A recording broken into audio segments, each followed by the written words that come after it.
राजाओं के प्रीवी पर्स के जो विशेषाधिकार होते थे उनको क्या कर दिए गए, समाप्त कर दिया गया। इस अमेंडमेंट में ये बोला गया। जो राजाओं के कंटिन्यू चले आ रहे थे, क्या पीढ़ी दर पीढ़ी जो चलती है ना, क्या बोलते हैं उनको, कि परंपराएं चली आ रही हैं, जो इनके प्रीवियस जो इनके अधिकार होते थे उनको समाप्त कर दिया गया। ठीक है, तथा विशेषाधिकार समाप्त कर दिया गया। तो विशेष ये प्रीवियस विशेषाधिकार क्या कर दिया गया, समाप्त कर दिया गया। राजाओं में जो प्रीवी पर्स का विशेषाधिकार को समाप्त कर दिया गया, जिसमें से किस कॉन्स्टिट्यूशन अधिनियम के तहत तहत हुआ था, 1926 सॉरी 1971 था, और 26 का कॉन्स्टिट्यूशन अमेंडमेंट 1970 सॉरी 1971 है यहाँ पे, ठीक है, 6 मत बोलो। तो 26 कॉन्स्टिट्यूशन अमेंडमेंट 1971 में क्या बोला गया है कि जो राजाओं में प्रीवियस पर्स और जो विशेष अधिकार थे उनको क्या किया गया, समाप्त कर दिया गया। ठीक है, तो इसमें यही इम्पोर्टेंट था। तो आप इसमें ये देख लेना कि राजाओं से प्रीवियस पर्स विशेष अधिकार थे उनको समाप्त कर दिया गया। बस इसमें इतना ही है, ज्यादा उलझने की जरूरत नहीं है, बस आप इतना याद कर लेना, आपका काम चल जाएगा। एक कपड़ा दो ना।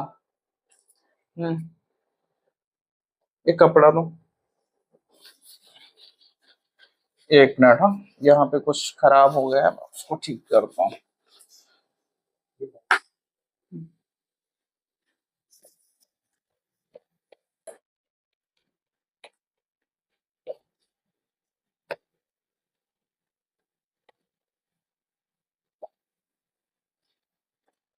आई होप ये समझ में आया होगा। 26 कॉन्स्टिट्यूशन अमेंडमेंट जो हुआ था वो 1971 वाला, उसमें बोला गया था कि जो राजाओं के प्रीवी पर्स और विशेष अधिकार थे उनको समाप्त कर दिया गया। तो हमने इसमें यही देख लिया। 27 नंबर का कॉन्स्टिट्यूशन अधिनियम है 1971, ये भी 1971 में ही हुआ था। इसमें क्या बोला गया था कि जो पूर्वोत्तर जो राज्यों का पुनर्गठन क्या कर दिया गया, पूर्वोत्तर राज्यों का पुनर्गठन किया गया। पूर्वोत्तर राज्य, नागालैंड, ये जो एरियाज वाले आते हैं ना, वो सब इसमें आते हैं। ठीक है, पूर्वोत्तर राज्यों का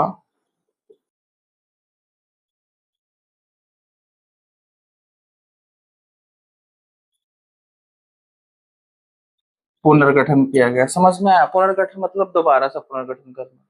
ठीक है, ये इस पे लगा लेना, पुनर्गठन। ठीक है, पूर्वोत्तर राज्यों का इस अमेंडमेंट के थ्रू क्या हुआ, पूर्वोत्तर राज्यों का पुनर्गठन किया गया। 71 कॉन्स्टिट्यूशन अधिनियम। अब इसमें से जो 31वां कॉन्स्टिट्यूशन अमेंडमेंट 1971, ये भी है 1971। इसमें देखो क्या क्या इंपॉर्टेंट था। 27वां हमने 26वां बता दिया, 27वां देख लिया, 31वां देख लिया अमेंडमेंट। जो हमारी जो लोकसभा की सीटें थी वो कितनी थी, 525 थी। उसमें क्या कर दिया गया, 525 से, ठीक है, 545 बढ़ा दी गई। तो लिख लेना, लोकसभा की सीटों में वृद्धि की गई, 525 से बढ़ाकर 545 कर दी गई। इस अमेंडमेंट के थ्रू ये हुआ था। 31वां कॉन्स्टिट्यूशन अधिनियम 1971 लोकसभा की सीटों में वृद्धि वृद्धि 525 से बढ़ाकर सीटों में कितना कर दिया, 545 कर दी। और इम्पोर्टेंट क्या है इसमें, 36वां जो अमेंडमेंट है हुआ था 1970, शायद 1975 है।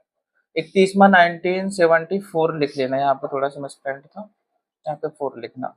31वां अमेंडमेंट 1971, 1971 खत्म हुआ, 74 लिख लेना यहाँ पे। ठीक है, और ये 26वां 27वां 1971 में थे, और जो 31वां अमेंडमेंट हुआ था वो कब हुआ था, 1974 में, जिसमें लोकसभा की सीटों को वृद्धि कर 545 से 525 से 545 इसमें वृद्धि की गई। समझ में आई बात? अब 36वां जो अमेंडमेंट हुआ था 1975 में था, लिख लेना 5 में था, हाँ 5 में था, ठीक है। जो 31वां कॉन्स्टिट्यूशन अमेंडमेंट 1974 वाला हमने बता दी कि लोकसभा सीटें कितनी थी, 525 से बढ़ाकर 545 कर दी गई। और 36 में था, इसमें देखो क्या था कि सिक्किम की राजधानी क्या है, गंगटोक, ठीक है। सिक्किम सिक्किम को पूर्ण राज्य का दर्जा प्रदान किया गया। समझ में आई बात? इसमें यही सारे इंपॉर्टेंट थे। और 31वां हमने बता दिया। 36वां कॉन्स्टिट्यूशन अमेंडमेंट 1975 में सिक्किम को पूर्ण राज्य का दर्जा प्रदान किया गया। इसमें यही इंपॉर्टेंट था। अब देख लेना। अब 42वां बताता हूँ जो बेहद इंपॉर्टेंट है, जिसको हम मिनी संविधान के नाम से भी जानते हैं, ठीक है। इसमें बहुत सारे अमेंडमेंट हुए थे, तो वो देख लो, इम्पोर्टेंट है, ठीक है। अब ऐसा पूछ सकता है कि कौन से अमेंडमेंट की तरह सिक्किम को पूर्ण राज्य का दर्जा प्रदान किया था, तो 36वां कॉन्स्टिट्यूशन अमेंडमेंट 1975, ठीक है।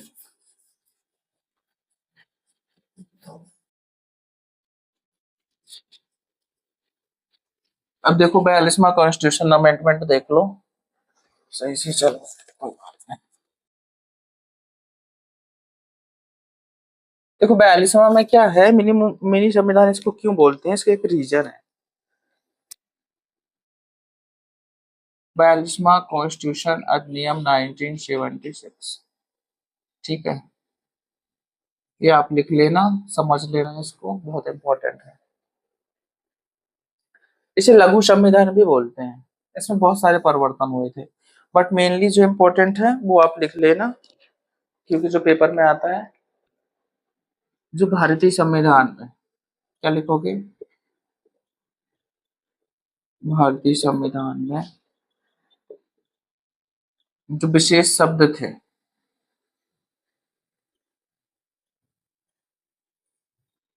हैं,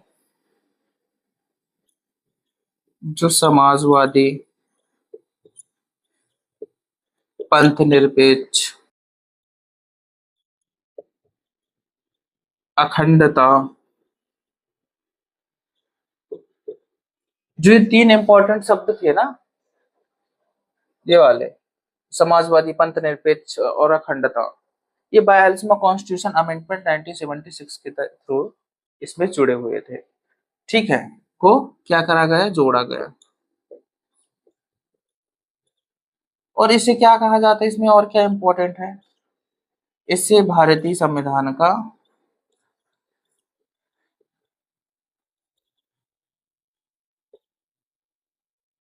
लघु संविधान भी कहते हैं। क्या करते हैं, लघु संविधान भी बोलते हैं। क्यों बोलते हैं, क्योंकि इसमें एक बहुत बड़ा रीजन है। 42वां कॉन्स्टिट्यूशन अमेंडमेंट में बहुत सारी चीजें जोड़ी गई थी। फिलहाल में मेरे को सब बताना है, 106 तक सारी चीजें बतानी है, इसलिए मैं शॉर्टकट में चीजें समझा रहा हूँ, ठीक है। तो आप ये समझ लेना, ठीक है। अब दूसरा देखो क्या इंपॉर्टेंट है, लिख लेना इसको,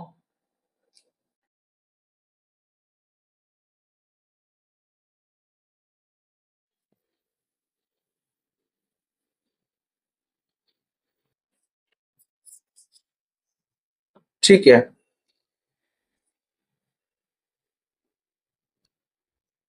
एक 42वां जो 1976 में और एक चीज लिख लेना है, इम्पोर्टेंट है 42वें में। 42वां कॉन्स्टिट्यूशन अमेंडमेंट 1976 में एक चीज और इम्पोर्टेंट लिख लेना, एक डाटा और इम्पोर्टेंट है। राष्ट्रपति जो होता है, राष्ट्रपति तो जानते हो ना, प्रेसिडेंट। हाँ, राष्ट्रपति मंत्रिमंडल, जो मंत्रिमंडल की सलाह होती है, मंत्रिमंडल की जो सलाह होती है, राष्ट्रपति मंत्रिमंडल की सलाह मानने हेतु कैसे बाध्य है। इस अमेंडमेंट के थ्रू ये बोला गया कि जो 42वां कॉन्स्टिट्यूशन अमेंडमेंट हुआ था 1976 में, तो राष्ट्रपति है जो मंत्रिमंडल की सलाह हेतु सलाह मानने हेतु बाध्य है। तो ये मंत्रिमंडल किसके अंडर में आती है? देखो हमारा जो पीएम है नरेंद्र मोदी, वो इस मंत्रिमंडल में क्या होते हैं? अध्यक्ष होते हैं, चीफ। ठीक है, चीफ होते हैं। मुख्य मतलब एक पूरे तो अध्यक्ष होते हैं, क्योंकि उनके अंडर पे पूरी मंत्रिमंडल काम करती है। और जो मंत्रिमंडल जो सलाह देगी, क्या देगी? सलाह देगी।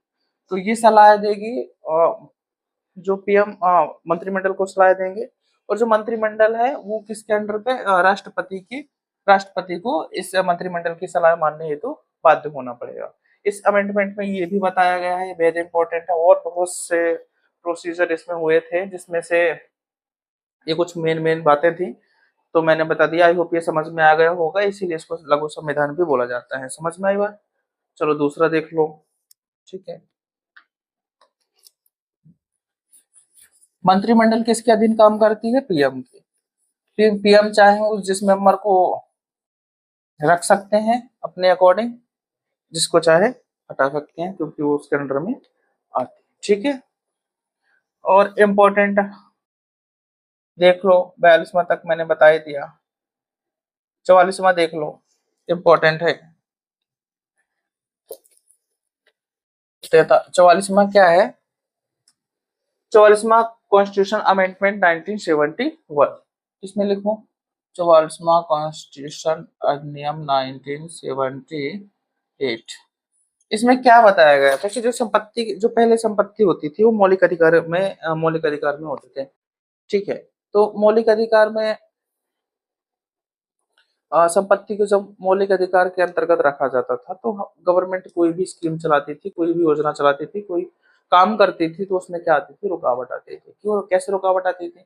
अगर किसी को कंस्ट्रक्शन का काम करना है, ब्रिज बनाना है, पुल बनाना है, कुछ काम करना है, हमारी गवर्नमेंट को अधोसंरचना रिलेटेड सारी चीजें करनी है, तो उसमें काम करेगी। तो किसी की जमीन पड़े, जमीन बीच में आ गई, तो वो फंडामेंटल राइट्स के अंडर में आती है, तो वो चाहे तो उसको नहीं दे, तो फिर क्या गवर्नमेंट करे? उस पर काम नहीं करेगी या रोक दे? तो ऐसा तो नहीं होगा, गवर्नमेंट इसमें काम करेगी। काफी रुकावटें आ रही थी, इसलिए 44वां कॉन्स्टिट्यूशन अमेंडमेंट 1978 के तहत जो हमारा मौलिक अधिकार था, उसको क्या कर दिया गया? कानूनी अधिकार घोषित,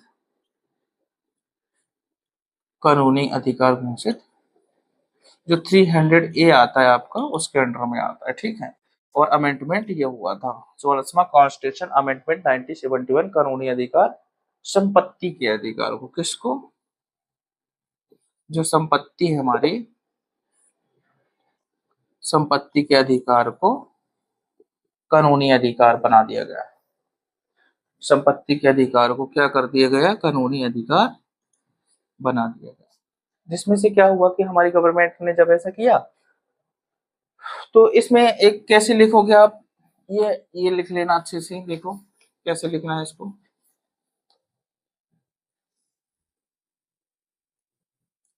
संपत्ति को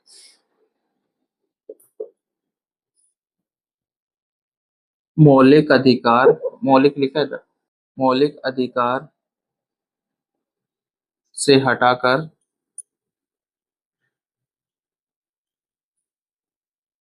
कानूनी अधिकार घोषित कर दिया गया।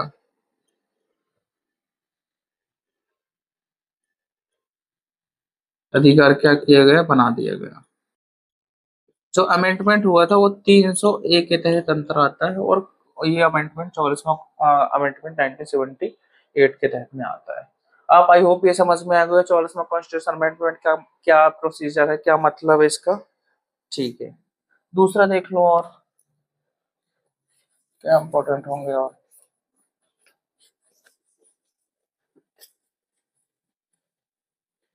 ठीक है, 44 में के अलावा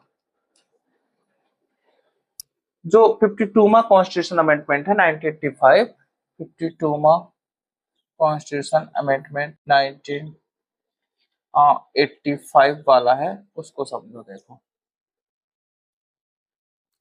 इसमें क्या बोला गया है? जो कितना, सॉरी, इधर 52 में लिख लेना, 52वां कॉन्स्टिट्यूशन अमेंडमेंट 1985 में, कि जो दल बदल संबंधी जो प्रॉब्लम्स होती थी, कि इस दल से उस दल में चले जाना, ये प्रोसीजर था लोगों को अपने आप में सत्ता को गिरते हुए और मतलब पार्टी को बदलते हुए, तो काफी प्रॉब्लम्स गवर्नमेंट में आती थी। तो इसमें क्या कर दिया गया, रोक लगा दिया गया। तो इसमें बोला गया कि 10वीं अनुसूची जोड़ी गई, राजनीतिक दल बदल संबंधी कानून। क्या होगा, जो दल बदल है,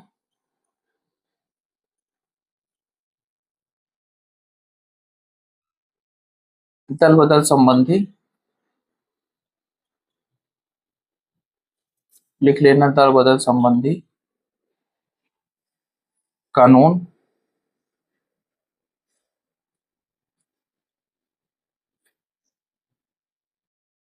को 10वीं अनुसूची में,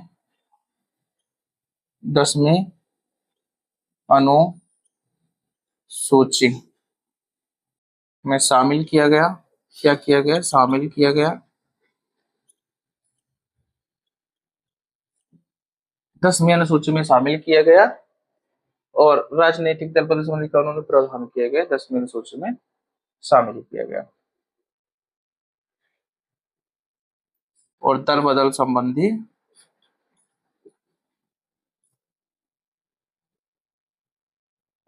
दल बदल संबंधी क्या किए गए, प्रावधान किए गए।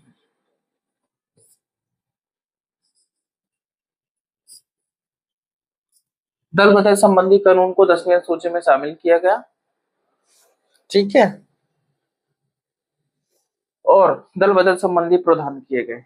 कुछ टर्म्स ऑफ कंडीशंस रहती हैं, जिसमें से एक, जितने भी कैंडिडेट हैं वो इस दल को तभी बदलेंगे, ठीक है। उसके कुछ टर्म्स ऑफ कंडीशन, जब आप पॉलिटिक्स को डिटेल से पढ़ेंगे तब वो समझ में आएंगे।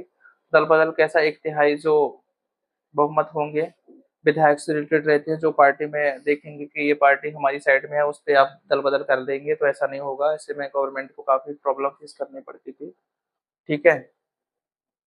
काफी टर्म्स ऑफ कंडीशंस रहती हैं।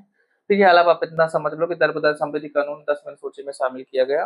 और 10वीं अनुसूची में क्या है, मैंने कब कितनी अनुसूचियां हैं, मूल संतान में कितनी थी, 8 थी। अभी कितने प्रेजेंट में, 12 है। तो मैंने 10वीं अनुसूची में अनुसूचियां पढ़ा चुका हूँ, अगर समझ में नहीं आए तो एक बार अनुसूचियां वाला पोर्शन देख लेना, ठीक है। तो 10वीं अनुसूची में दल बदल संबंधी प्रावधान है, जिसमें से ये प्रावधान किए गए हैं। तो ये किस अमेंडमेंट के थ्रू हुआ था, 52वां कॉन्स्टिट्यूशन अमेंडमेंट 1985, ठीक है। तो आई होप ये समझ में आ गया होगा।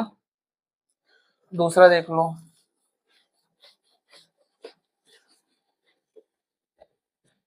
52वां हो गया, ठीक है। और क्या इंपॉर्टेंट है इसमें, देखो 61वां कॉन्स्टिट्यूशन अमेंडमेंट 1989।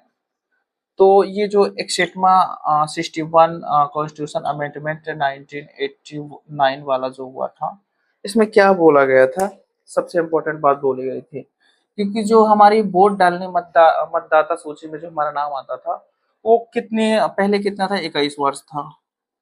बट फिर इसमें एक अमेंडमेंट किया गया जिसका नाम है 61 कॉन्स्टिट्यूशन अमेंडमेंट 1989। इसमें ये बोला गया कि जो आयु है, आयु सीमा है जो, वो 21 से घटाकर 18 कर दी गई।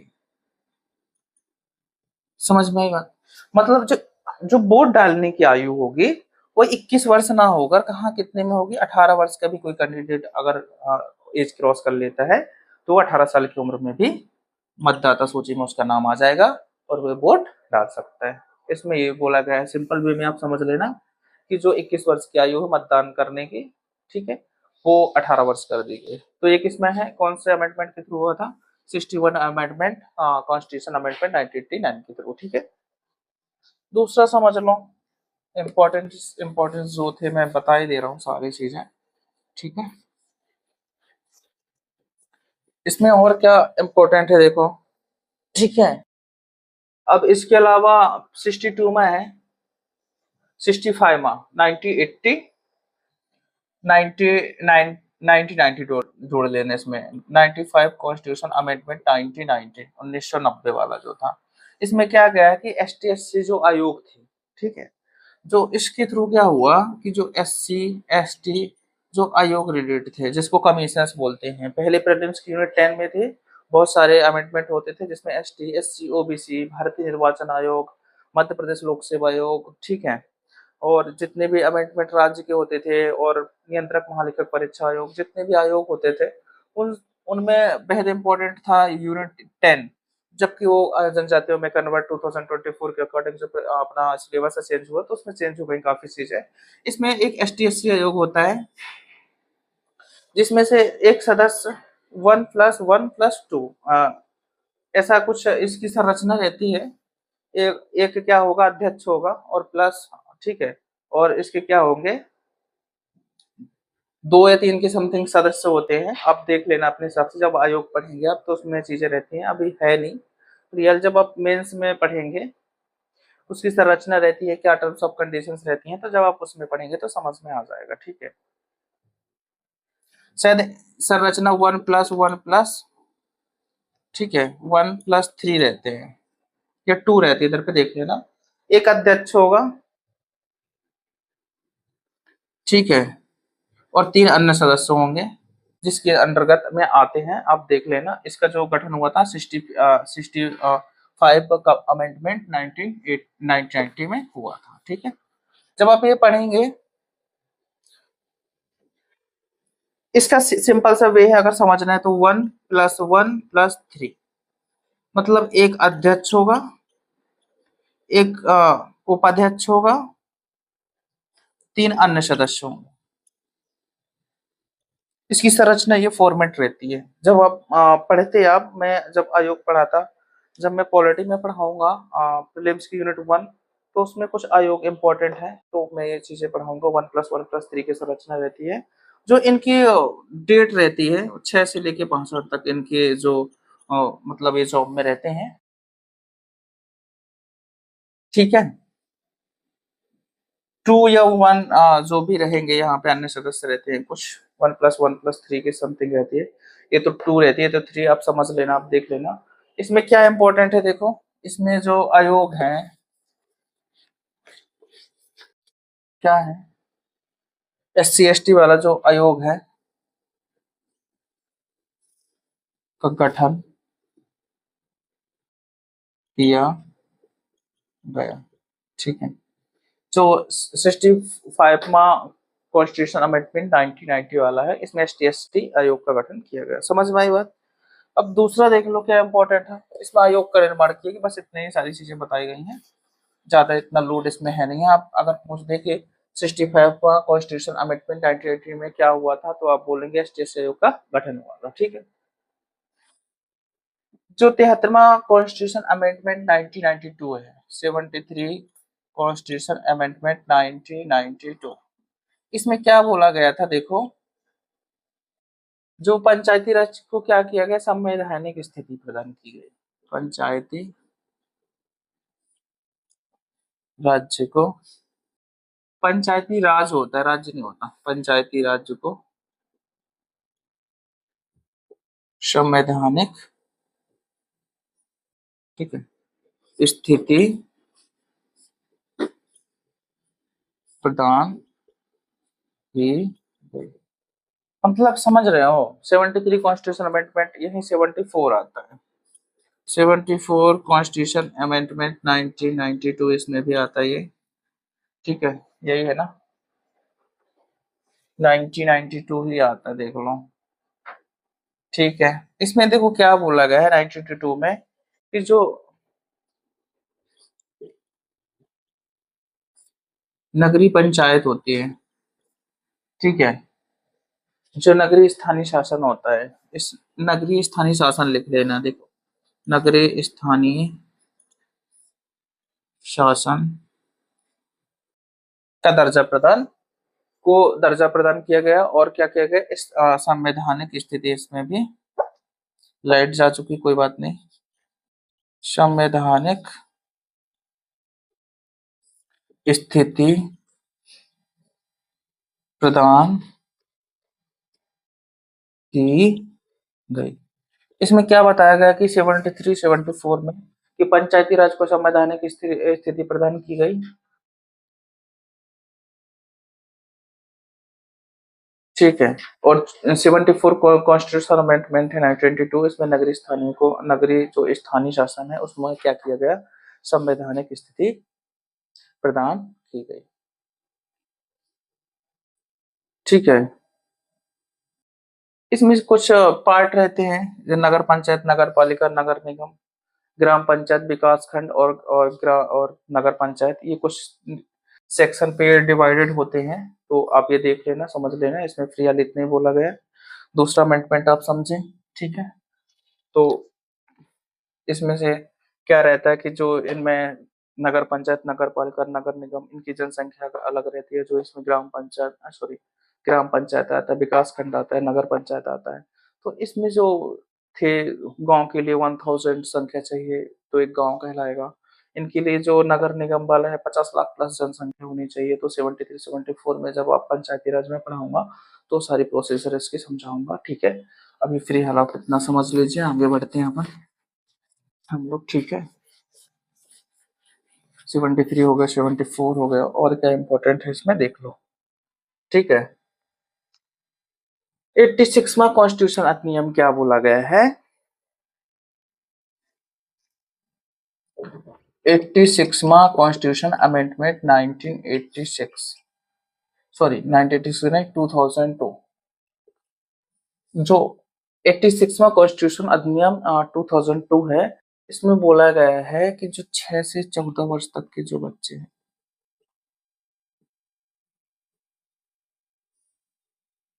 हैं, उनके क्या किया गया, अनिवार्य रूप से शिक्षा उपलब्ध करवाई जाए। ये आर्टिकल क्या है इसका, लिख लेना। आर्टिकल 21A के तहत बच्चों को क्या किया जाएगा, अनिवार्य रूप से शिक्षा प्रदान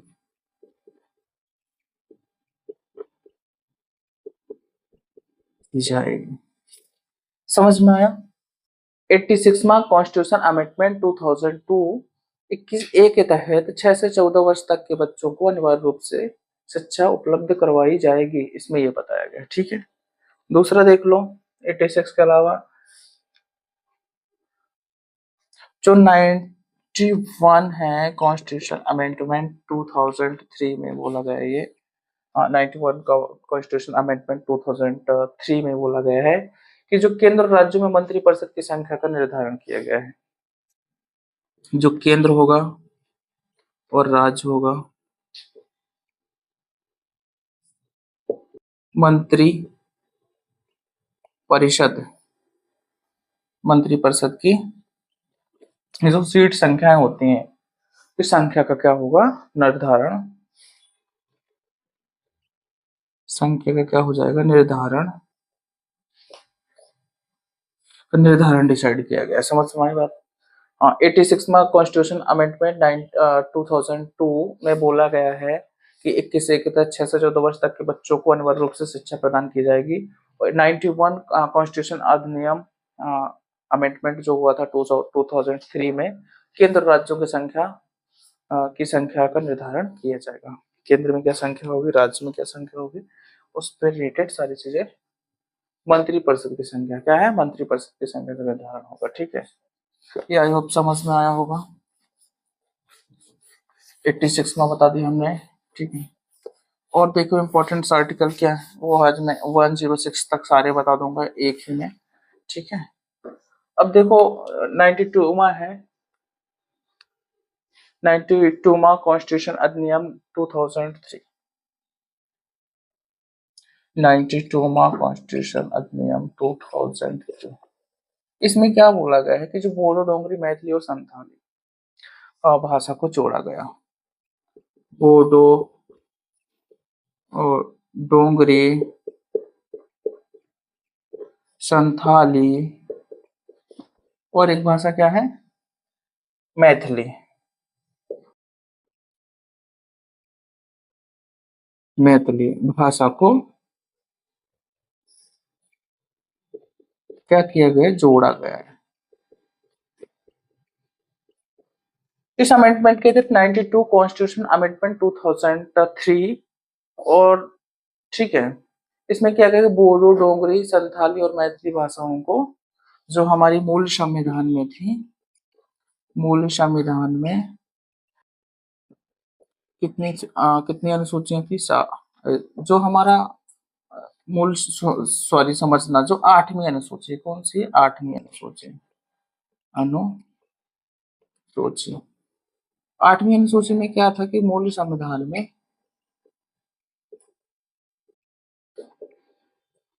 8 8 8, हाँ, मतलब कितनी थी मूल संविधान में? देखो हमारे 8वीं अनुसूची में कुछ भाषाएं थी, जिसमें से हम अगर बात करें तो कुछ भाषाओं को, ये वाला अगर पोर्शन, कोई बात नहीं, जाने दो, इस पोर्शन को थोड़ा सा अलग मैटर रखता है 8वीं अनुसूची में।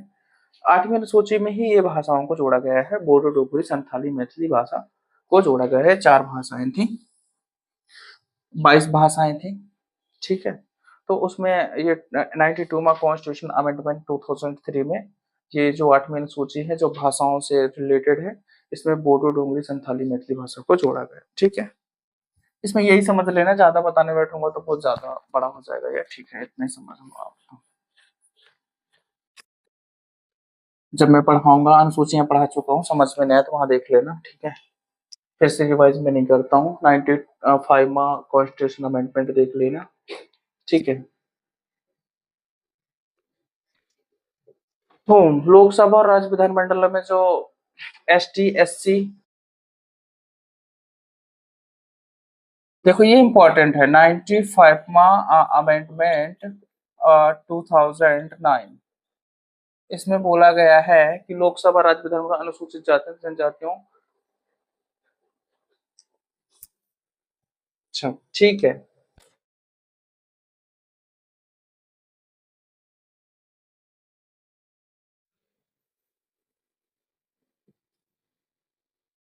इसमें जो लोकसभा राज्य विधानसभाओं में, एक समझना बात को इधर पे बोला गया है कि लोकसभा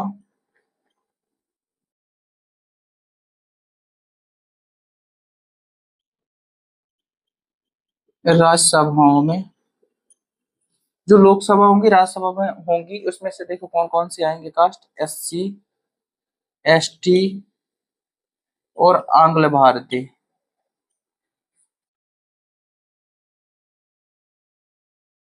इनका जो आरक्षण होता है 1 जनवरी 2010 से अगले कितने कितने 10 वर्षों तक, 10 वर्षों तक क्या कर दिया गया है, बढ़ा दिया गया।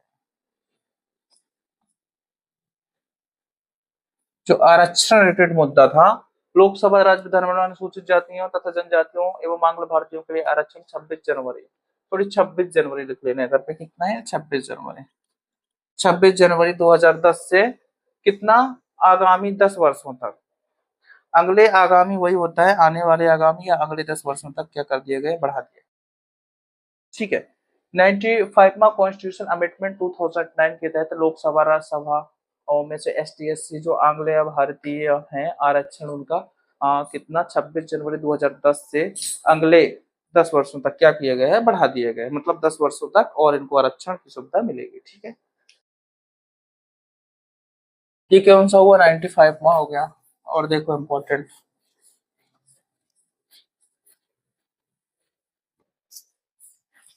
ठीक है। और 95वां के अलावा देख लेना इधर पे इम्पोर्टेंट और कौन है, 96वां देख लो, 96वां कॉन्स्टिट्यूशन अमेंडमेंट 2011, 96वां कॉन्स्टिट्यूशन अमेंडमेंट 2011 लिख लेना इधर पे। इसमें ये बोला गया है कि जो उड़िया शब्द की जगह ओडिया शब्द किया गया, इतनी सी अमेंडमेंट की गया। जो उड़िया ओरिया शब्द है, ओरिया शब्द की जगह क्या किया गया, ओडिया, ओडिया, इसको लिख लेना ऐसे, ओडिया किया गया। इसमें बस इतने ही है समझने के लिए। 96वां कॉन्स्टिट्यूशन अमेंडमेंट 2011 में उड़िया शब्द की जगह ओडिया किया गया, इधर ओडिया लिख लेना, ओडिया, या समझ में आई बात, 96 में हो गया। और 97 हमें लिख लेना, 97 कॉन्स्टिट्यूशन अधिनियम 2011 में हुआ था। इसमें बोला गया था सहकारी संस्थान संबंधी प्रावधान विशिष्ट प्रविष्ट किए गए।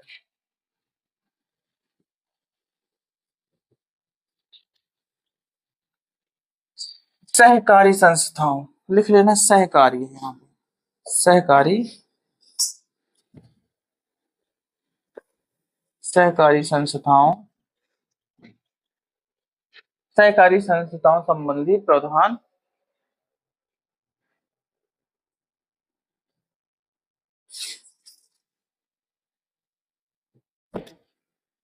प्रविष्ट किए गए।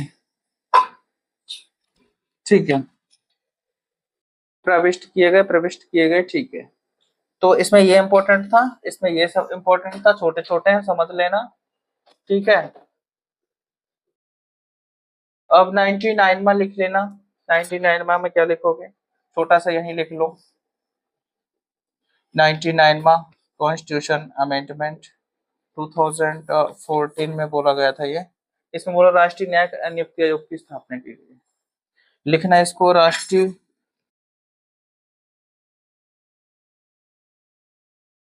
न्यायिक, राष्ट्रीय न्यायिक नियुक्ति आयोग की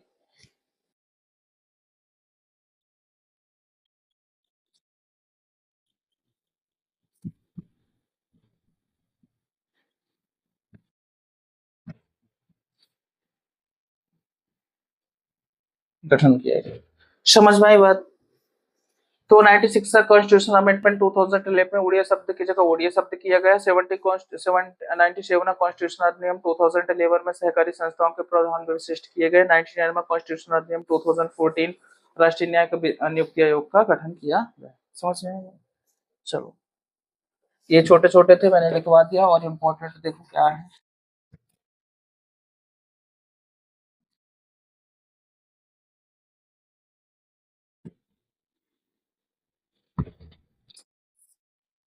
ठीक है, और लिख लेना,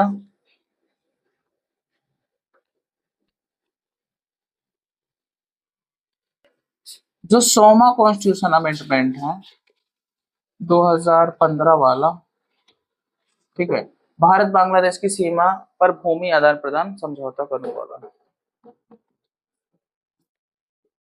भारत व बांग्लादेश,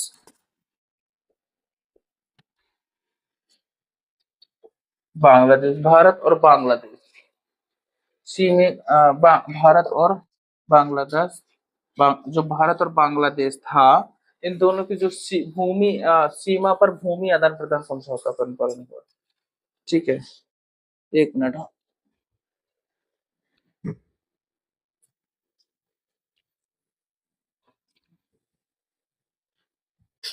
सीमा पर क्या थी, भूमि थी इन दोनों के बीच में।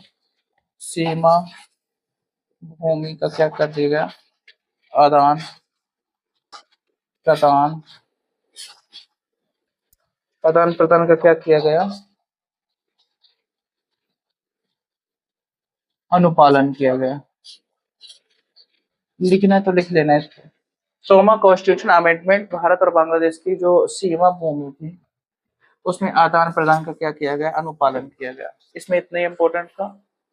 और 101 में जीएसटी जो रेटेड है वो प्रदान किया गया। लिख लेना 101वां constitution amendment 2016।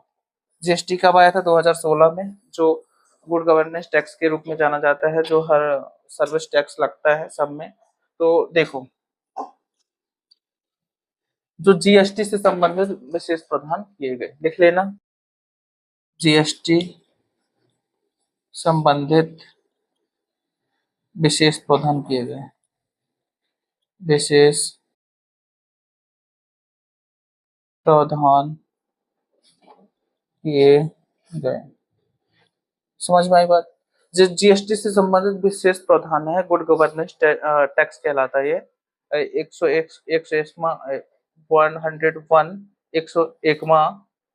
Constitution amendment 2016 GST संबंधित विशेष प्रावधान किए गए। आई होप ये समझ में आ गया होगा। और देख लो दूसरा। ठीक है, आज जो 106 तक है हम पूरे कर देंगे, 101 तक हम लोग पहुंच चुके हैं, ठीक है। और 101 तक हम हो चुके हैं। 102 में देखेंगे जो 102 कॉन्स्टिट्यूशन अमेंडमेंट 2018 में हुआ था, यह 2018 में राष्ट्रीय पिछड़ा संवैधानिक दर्जा दिया गया। जो एनसीबीसी है, राष्ट्रीय पिछड़ा वर्ग आयोग बोलते हैं, ओबीसी वाला मुद्दा है जी। राष्ट्रीय पिछड़ा आयोग क्या किया गया, संवैधानिक दर्जा प्रदान किया गया। संवैधानिक संवैधानिक संवैधानिक रूप में दर्जा प्रदान किया गया, ठीक है। तो 102 में ये हुआ था। 103 में क्या है, जो आर्थिक रूप से पिछड़े हैं, अमेंडमेंट 2019 में हुआ था ये, 2019 में। आर्थिक रूप से पिछड़े वर्ग लिख लेना, सॉरी आर्थिक नहीं है, आर्थिक रूप से पिछड़े अनारक्षित वर्ग। आरक्षित तो एसटी एससी ये आरक्षित में आ गया, अनारक्षित वर्ग इसमें क्या बोल गए थे अनारक्षित। ये बहुत बड़ा इंपॉर्टेंट है। अनारक्षित वर्ग को क्या किया गया, शैक्षणिक रूप से वर्ग को शैक्षणिक रूप से वर्गों में क्या किया गया, 10% का आरक्षण दिया गया, आरक्षण प्रदान किया गया। अनारक्षित के अंतर्गत जो विशेष रूप से पिछड़े हैं वर्ग, अनारक्षित वर्ग शैक्षणिक रूप से वर्गों में 10% का आरक्षण का प्रावधान किया गया, 103वां कॉन्स्टिट्यूशन अधिनियम, ठीक है। ये समझ में आया होगा। और देख लो इम्पोर्टेंट, तो जो जैसे ईडब्ल्यूएस वाले होते हैं, 10% का रिजर्वेशन अभी दिया जा रहा है ना गवर्नमेंट के थ्रू, तो ऐसे कुछ अनारक्षित वर्ग हैं जिनमें से विशेष रूप से पिछड़े तो हैं बट उनको आरक्षण नहीं मिल रहा था, तो गवर्नमेंट ने 103वां कॉन्स्टिट्यूशन अमेंडमेंट 2019 के तहत इसमें 10% का आरक्षण का इंक्रीमेंट कर दिया, ठीक है। 104वां कॉन्स्टिट्यूशन अधिनियम अमेंडमेंट 2019 में हुआ था। लोकसभा और राज्य विधानमंडलों में एंग्लो इंडियन की सीट आरक्षण समाप्त कर दिया गया, एसटी एससी के लिए आरक्षण को 10 वर्षों तक बढ़ा दिया गया। तो इसमें बोला गया है जो आंग्ल भारतीय थे,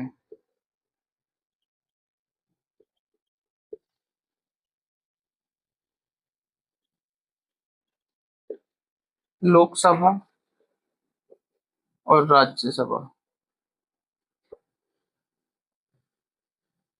लोकसभा राज्यसभा की सीटों में आरक्षण समाप्त किसके लिए, आंग्ल भारतीयों के लिए, जो लोकसभा राज्यसभा की जो सीटें थी, ठीक है, लिख लेना, ठीक है।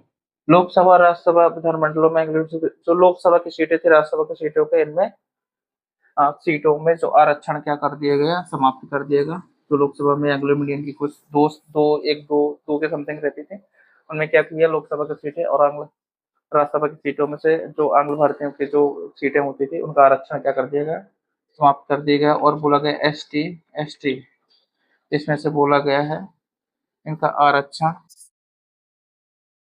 अगले 10 वर्षों तक 10 वर्षों तक बढ़ा दिया गया, बढ़ा दिया गया। तो इसमें ये बात समझ में आई, 104वां कॉन्स्टिट्यूशन अमेंडमेंट 2019 के अंतर्गत लोकसभा और राज्यसभा की जो सीटें थी उसमें आंग्ल भारतीयों के जो रिजर्वेशन था, सीटें थी, उनका जो समाप्त कर दिया गया। और एसटी एससी का आरक्षण इसके जिसमें बोलते 26 जनवरी 2010 से लेकर अगले 10 वर्षों तक क्या कर दिया गया, बढ़ा दिया गया। ये समझ में आई बात, आई होप समझ में आ गई होगी। अगला देखो,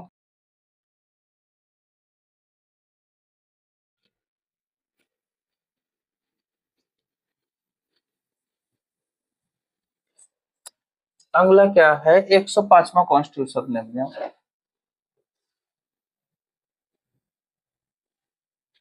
जो 105वां है ये इम्पोर्टेंट है, देख लेना थोड़ी से। 2021 की बात कर रहे हैं, 2021 में।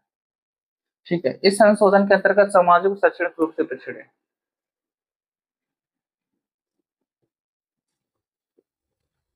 सामाजिक, इस संशोधन सामाजिक और शैक्षणिक रूप से पिछड़े वर्ग, क्या है इसमें, सामाजिक और शैक्षणिक रूप से पिछड़े वर्ग कौन से होते हैं, SEBC, SEBC।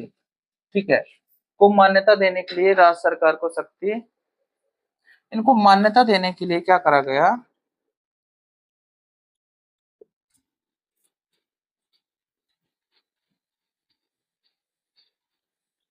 जो राज्य सरकार की शक्तियां हैं,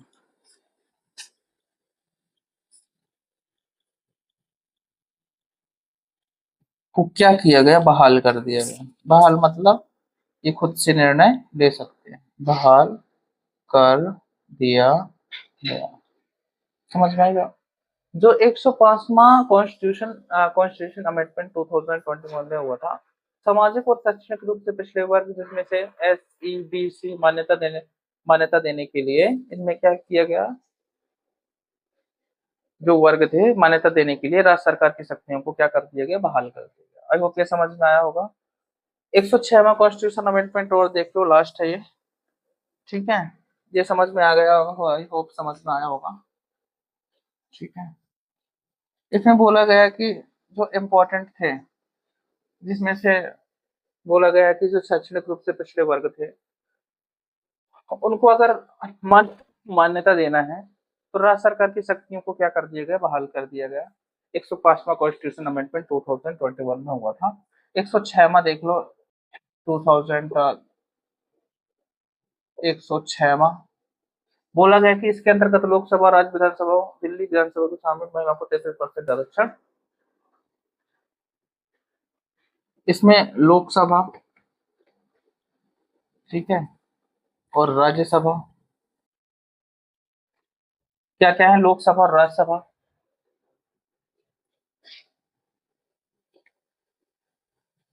राज्य विधानसभाओं लिख लेना, क्या लिख लोगे, राज्य विधानसभाओं।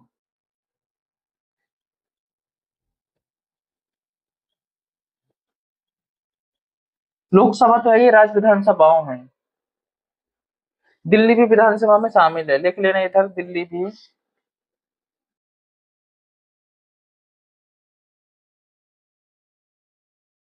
सभा शामिल। इनमें क्या किया गया कि जो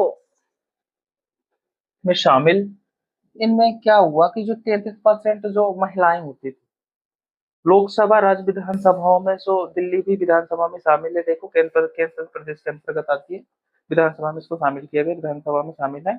जो महिलाएं होती थी, क्या होती थी, महिलाएं,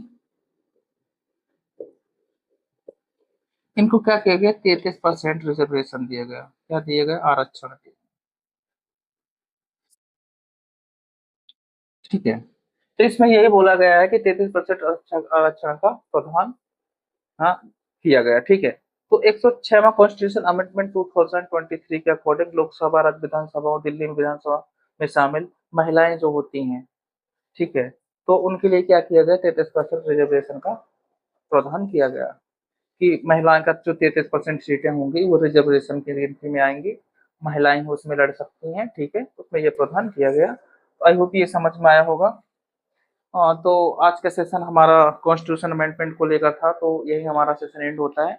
प्लीज़ मेरे चैनल को लाइक कीजिए, सब्सक्राइब कीजिए, शेयर कीजिए, ताकि मुझे और मोटिवेट मिले, और मैं सारे एमपीपीएससी जो मेंस का पॉलिटी पढ़ाऊंगा, हिस्ट्री पढ़ाऊंगा, ज्योग्राफी में पढ़ा ही रहा हूँ, और जो भी फोर्थ पेपर एथिक्स वगैरह, वो मेरे अच्छे मार्क्स हमेशा से आए हैं, परफॉर्मेंस अच्छी रही है। ठीक है, तो उस पर नॉलेज है मुझे, तो एथिक्स भी अच्छे से पढ़ा दूंगा मैं आपको। हिंदी भी ठीक ठाक है, हिंदी भी में कोई प्रॉब्लम नहीं है, क्योंकि हमारा मीडियम हिंदी है, तो हम हिंदी भी पढ़ा देंगे। लेटर राइटिंग की बात करें तो बहुत ईज़िली है, हिंदी लेटर राइटिंग तो देखो सभी को आती है, बट उसका थोड़ा-सा अप्रोच आनी चाहिए कि लिखना कैसे है एमपीपीएससी मेंस में, ठीक है? तो आप प्लीज़ मेरे लाइक कीजिए मेरे चैनल को, सब्सक्राइब कीजिए, शेयर कीजिए, ज़्यादा से ज़्यादा लोगों तक पहुँचे और मैं दिन प्रतिदिन अच्छा-अच्छा कंटेंट बनाऊँ और आप लोगों को फ्री में प्रोवाइड करूँ। ठीक है, अभी मेरे कोई सेशन पे पेड सेशन में प्रोवाइड नहीं कर रहा हूँ बिकॉज़ क्योंकि अभी-अभी चैनल मेरा अभी बना हुआ है, मैं 1.5 मंथ हुए हैं। ठीक है, आप लोगों का सपोर्ट देखने को काफ़ी मिला है मेरे को, जिसमें से 1 मंथ में मैं अगर बोलूँ तो 50 से 60 घंटे वॉचिंग आवर्स हो गए और 55 सब्सक्राइबर अभी 56 के समथिंग हो गए। अच्छा चल रहा है, आप लोगों का सपोर्ट देने के लिए बहुत-बहुत धन्यवाद। प्लीज़ लाइक और शेयर करें, सब्सक्राइब करें और और हमारा सेशन यहीं पे एंड होता है। कल हम दूसरे टॉपिक पे मिलेंगे। Thank you very